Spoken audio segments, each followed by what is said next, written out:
Good evening, Fernwood. It is your flirtatious fluid Neil, and it's time for us to get flagrant with another episode of Mary Hartman, Mary Hartman. Today we are watching episode 290 from the 13th of May, Friday the 13th in 1977. This week we've been planting a lot of seeds, so let's take a look at what we may be reaping later. It's breakfast and Mary Hartman gets a visit from her sister Kathy Shumway. Mary has begged off of drinking coffee but has been stocking up on Diet Cola. Mary's daughter Heather comes down with a science experiment and she needs blood from the members of the family. Tom Hartman stops in and makes a dad joke and Mary and he share a laugh about it. Then Heather reveals to Mary that the reason she's taking everyone's blood is because she thinks that she and Mary could not possibly be related and that there must be some kind of mix-up that happened in the hospital. Tom takes off for work, telling Mary that he'll be late home because he's going to go out for drinks with the guys. And then Kathy lets Mary know that Martha, their mother, has been seeing Kathy's ex-boyfriend Mac. And Mary is sure that that can't be the case, but who knows? Over at Martha's apartment, Mac Slattery has been making dinner, and Martha is surprised to find a romantic meal set up. Turns out that Martha and Mac have not yet had sex, and she tries to explain her hesitance. For instance, she's still married to George, and well...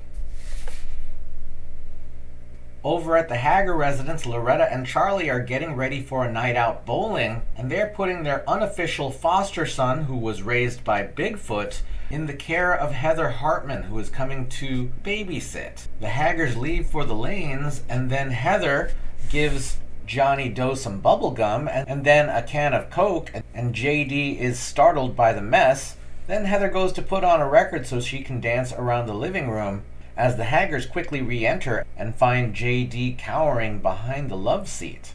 Charlie sends Heather home, and Loretta comforts J.D., who both of the Haggars notice is crying. Then in the Hartman kitchen, Mary is cleaning their phone and gets a call from Dennis Foley, who reminds Mary that he has invited her to meet his parents who are visiting the next day. Mary's pretty curt with Dennis and says that she has to be home to take care of Tom.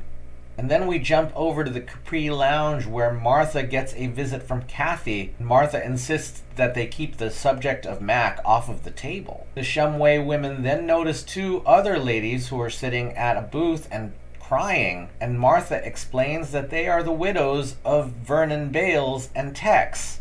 Then Kathy lets Martha know that there's a woman who has moved into the Shumway home, Standing Cow, and also that this woman has come there to die. Everyone, it is Friday, and as I said before, it's Friday the 13th, so who knows what kind of bad luck we'll run into.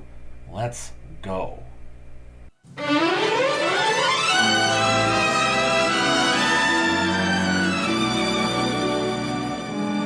Mary Hartman! Mary Hartman!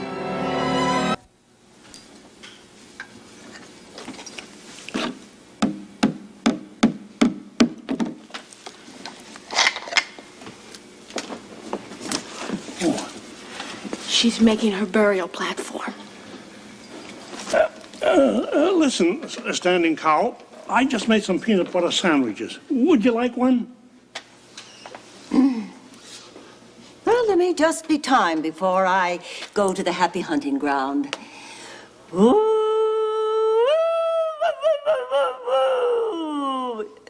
Yes, a peanut butter sandwich would be very nice, thank you. Coming up. Grandpa, how can you be so calm when that lady she's going to the happy hunting ground in the sky? When you gotta go. Nobody's invented a way to do anything about it. And besides, we're talking about somebody else's time for a change. Oh, thanks heaps. Would you like some milk? Oh, yes, thank you. Low fat, please. Yeah, coming up.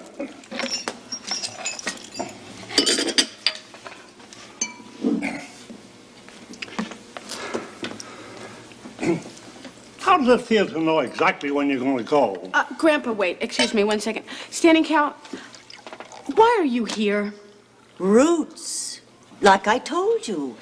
My forefathers shot the bull, the buffalo or whatever, in Marquette Rock. You know, this is the home of the Choctaws. But you said you were Jewish. Well, I've never been convinced of that. You know, my soul cried out, "You belong in burial ground of true ancestor." So you just decided that you were going to die a Choctaw? Yes. Waiting for my hairdresser last Tuesday. One more question. How do you know you're going to die? I can tell. Here. How do I say it? Je ne sais pas. This is it.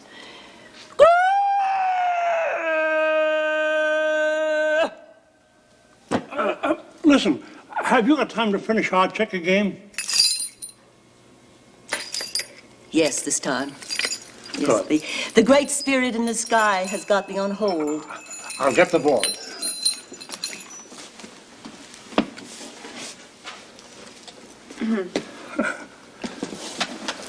Go ahead.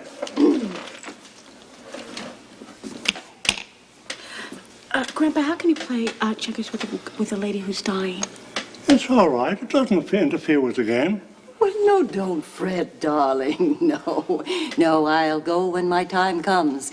When the blazing red sun sets in the dark west. King me.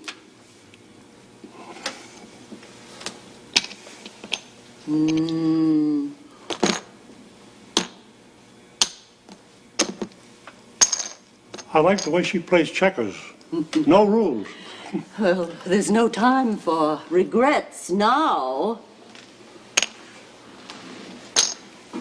The game is over. And so is my life.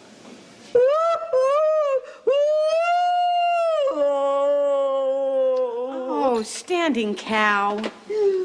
Oh, I'm going, darling. I hear the great spirit beckoning to me.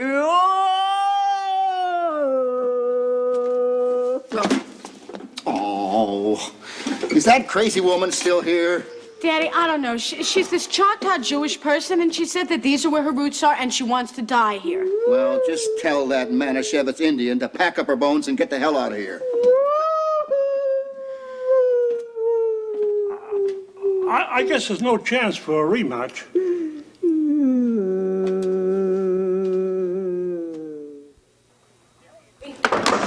There he is now. I'll get it. Hi. Good morning, Mrs. Haggards. Good morning, Hi, Dr. Doc. Maddock.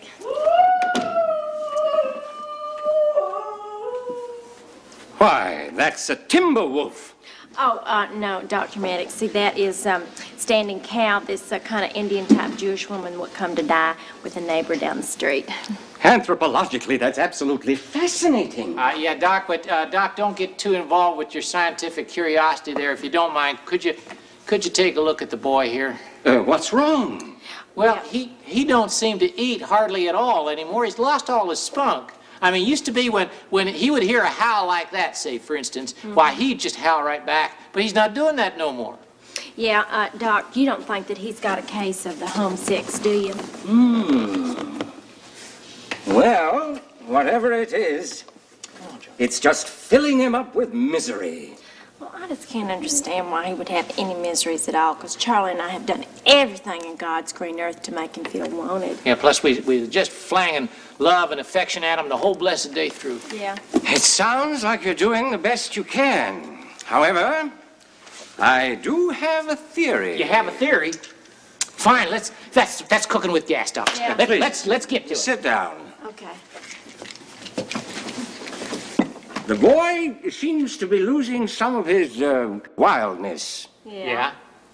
And when you lose something, it's natural to feel a sense of loss. Yeah? Well, that's what's happening. He's feeling a sense of loss.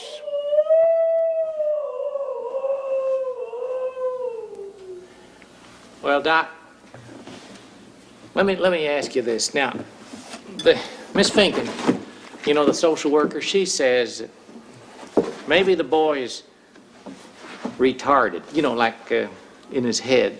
Oh, well, it's hard to say at this point. But he is learning things. Well, yeah. Johnny Doe, darling, honey, no, don't draw on the wall, darling. Shh! Wait, let's see what he's doing.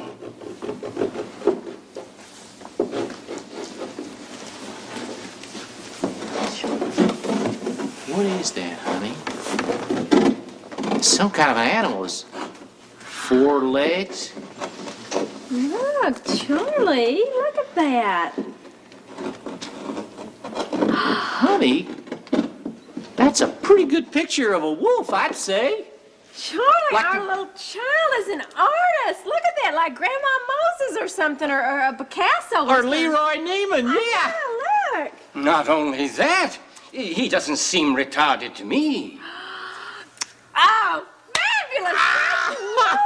We got us an artist who ain't retarded. It's going to be so rewarding for you to raise this boy. He'll make an extraordinary contribution to science. Doc, you couldn't have told me anything that would have made me happier than a day. Now, in you the given sun, you've given us a happy day, Doc. A happy, happy day. Yes, it's a very happy day. But there is one rather negative note, though. Oh? What could that be, Doctor? The boy will very possibly be utterly miserable for the rest of his life.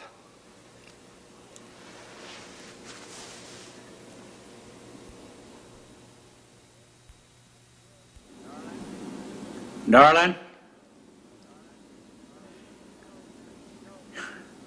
you know what's beginning to happen to me?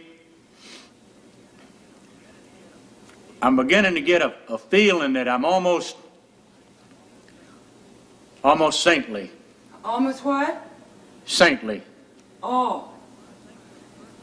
I think for the first time I can understand now that if you do choose to run for president, that it's possible to reach down in them dark corners of your heart, you know, and your soul, and draw on every bit of that genius that just lying there stagnate. I think it's just possible that my only real problem here that remains is whether or not the American public will accept me as a man of the people. You know what I mean? Merle, why are you yelling? Judas Priest, Wanda. I'm terribly sorry. Well, don't do that to me. Listen. Good heavens. Merle, trust me on that. You're a shoo-in for 1980, really. Well, yeah, sure. That's easy for you to say. Meanwhile, as far as I'm concerned, I'm sure the competition's going to be nails. Oh, don't worry about the competition, Merle. Nobody's got what you've got. Is that right? Yeah. I'll tell you one thing I've got. I got a wife that just committed adultery with a black janitor. I see, Merle. Our little pride is hurt, isn't it? Now, come on now, fess up. Oh, Merle, please. We have more important things to think about. Is that right? Yeah.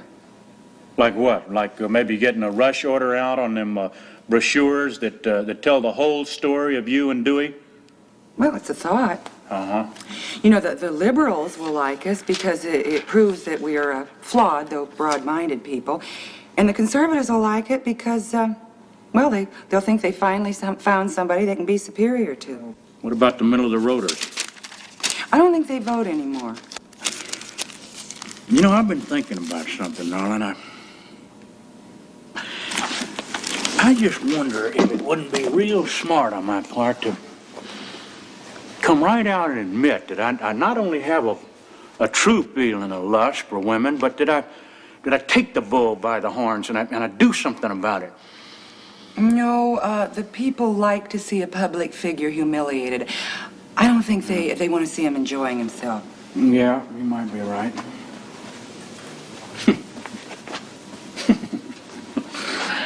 You got this whole thing figured out, don't you? Yeah, I think so. See, what's needed here is a complete revamping of your public image. Now, from now on, there'll be no more official luncheons or formal dinners. It'll be strictly fish fries and barbecue. I really hate that kind of food. Well, a touch of indigestion is a small price to pay for 4 years free rent, Merle. Oh, and another thing, I think we probably better lose the limousine. The Cadillac? That's it. Well, wait a minute here. Now, what are you trying to tell me? That, how am I going to get around town? Hitchhike? Oh, no. No, I was thinking more in terms of a second-hand pickup. I'm supposed to drive a pickup truck, Wanda? Oh, absolutely. Maybe with a couple of bales of hay in back. No. You know, nothing. No. Bushel. Hey, look, why don't we just go whole hog on this folksy thing then, and I'll apply for that opening at the plant there as plant janitor.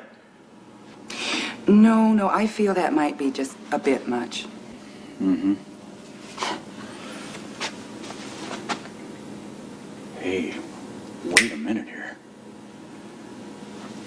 Wait a minute here, Wanda. I got an idea here that might just give us a whole truckload of love and affection.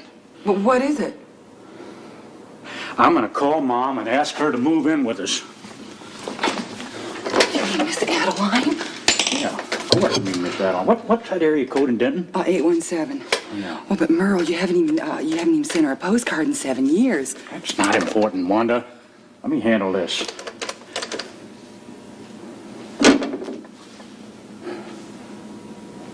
Hi, Miss Adeline. It's Merle. Merle Jeter. Mom, hey, wait a minute, Mom. Look, wait a minute. I've been real busy here lately. Well, I've been building up my grassroots little following there. I've been going to church real regular. I've been denying my candidacy. President. I'm running for president.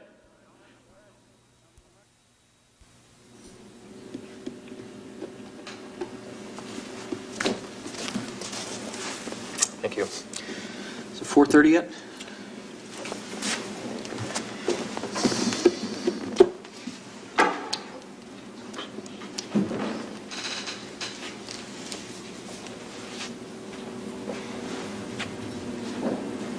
Was there anyone looking for me? Say like a man who means practically nothing to me? Well, it depends. Who are you? I prefer to keep that confidential. I understand. Oh, there he is. Never mind. You can tear up the message.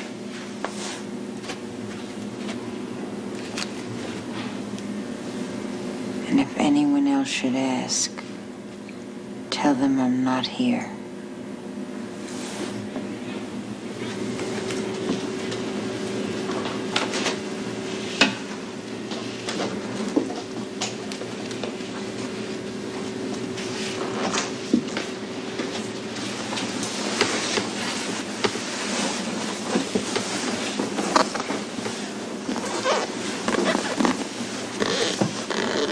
Hi.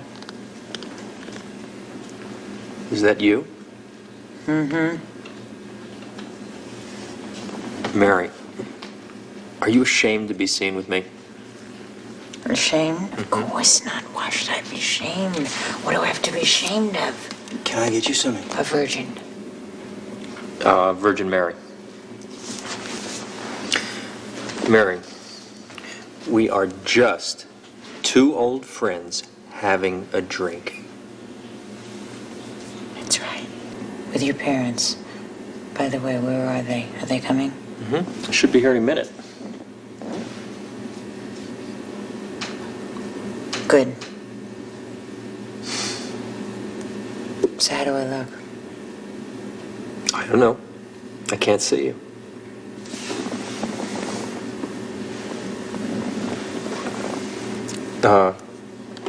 Undo your coat.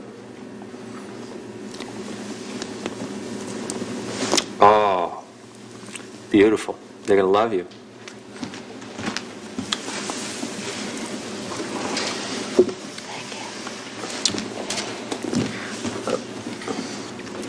Mary. Relax. I mean, it's safe for us to be with one another. To be with one another now. Because all of those old feelings are gone, right? Right. Okay. So we're just friends. It's perfectly innocent. Right? Now, Tom has drinks with his friends, and you are having a drink with your friend, one of many friends. So it's perfectly innocent.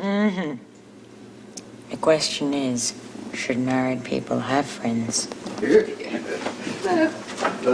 Could you introduce me to somebody else? Oh, there he is. Oh, my baby. Hey, Mommy. Look at that. Oh.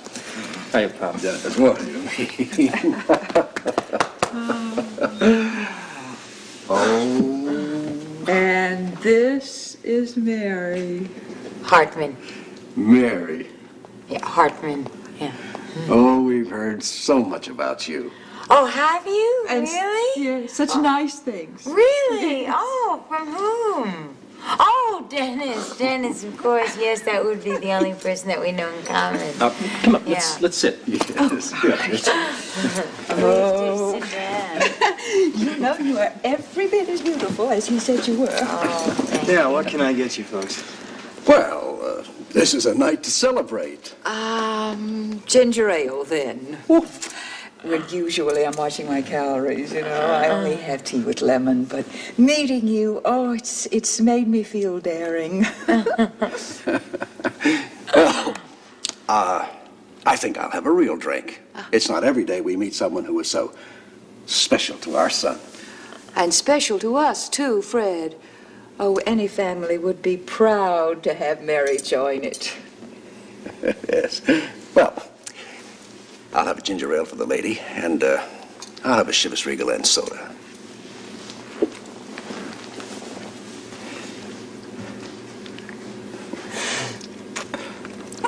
So, you've been traveling around the world. Yes, that's true, I did. Did you like it? The world? Oh, yes, my goodness, it was very interesting. Do you think you'll go back? Oh, isn't that wonderful? Well, now. Thank you. I'd like to propose a toast to this night. Oh. Well, I'd like to propose a toast to two very, very seemingly happy people. Well, my dear, I'll tell you how to be happy, though married. Well, I'd be curious. Marry the right person. Oh, Fred, you're so boring. Now, I'd like to propose a toast to our dear and beautiful son, Dennis, and to Mary Hartman, who's done so much for him. I try to be a good friend. I try to be a very passive friend. Dennis and I are very passive friends with this incredible reputation following us around. Well, he couldn't have a lovelier or more charming friend to marry. I think they like me. No, but I mean, I really think they like me. I wonder why.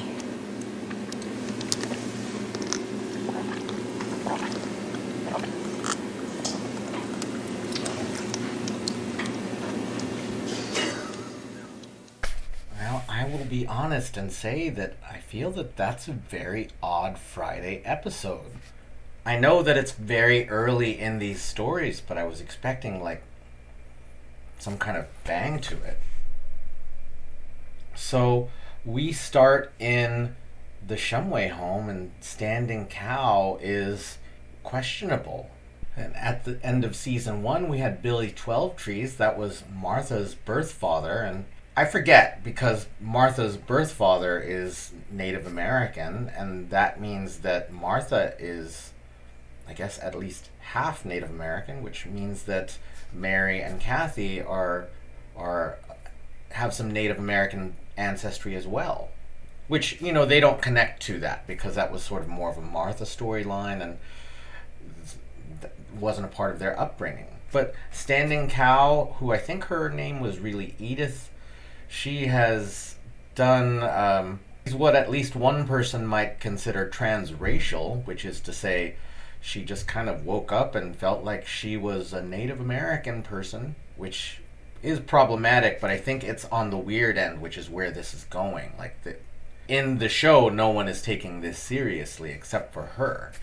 And she has come to die. But apparently, she is still having fun playing checkers in her own way with Grandpa Larkin. And I was looking at the board. She was making up whatever. Like, she was just moving things in ways that, as a person who plays games, I did not understand. But also, Grandpa seemed to appreciate that to some extent. And George comes in, and of course he does not appreciate having an oddball woman in the house, certainly not one that anyone invited. Then we're over at the Haggards, and we can hear Standing Cows howling, but JD does not respond. And I know that we've talked a bit about the use of the now epithet. At that time, it was considered a medical diagnosis, but the doctor is there and takes note of JD's depression, that he feels like he's lost something, that he doesn't even respond to the audio cue from the howling. And then JD draws on the wall, which Loretta tries to discourage, but they note that their boy is somewhat of an artist. However, this ends not on a happy note because the kid is still incredibly depressed. And then it is the Jeters, and Merle is sitting next to what looks to me like a pot-bellied stove. Maybe it's not quite so pot-bellied, but it's certainly some kind of antique. And it seems like he's trying to play on Americana, trying to feel like an early American. He still pulls out the having slept with Dewey against Wanda, but, you know, they've kind of gotten over that, and that's what happens here, that Wanda doesn't really pay attention to that. What's really more important is that Merle is planning his presidential run over the next 4 years, and they are looking for something that would make them appealing, that would make Merle appealing to vote for. And the idea, which I feel like is kind of in parallel to the next scene, is to call in a parental figure, and that would be Merle's mother, who I expect we'll be meeting next week. And then we are at the Capri Lounge with Dennis, as anxious as I ever think I've seen him in this show. He's twiddling his thumbs or sort of playing with his fingers. Mary makes a call back to one of the times she visited Dennis in the Capri, where she wears the sunglasses. She really doesn't want people to know that she is seeing Dennis, and they're not dating, as they make pretty explicitly clear, at least on a verbal level, but it is uncomfortable that Dennis has asked Mary to meet his parents. And I'm not 100% clear on what the parents believe, right? What the Foleys believe about Mary. It seems like Dennis has been putting Mary over, as we would say in the wrestling world, like really making a great impression for Mary to his parents. It made me think that the Foleys thought that Mary was going to become Dennis's bride, although she makes very clear that she is only a friend to Dennis. So it was just really uncomfortable, and that's what that scene was watching Mary squirm a bit. And that, for me, everyone, is probably the least tear-jerked I've been on a Friday in a while. It was certainly unsettling. I feel a little like maybe I need some kind of Pepto-Bismol, metaphorically. But there we are, and I expect things will get more uncomfortable as we go. So thank you so much for watching with me. Thank you for leaving your thoughts, feelings, and impressions in the comments. Thank you for getting flagrant. And we will see you next week in Fernwood.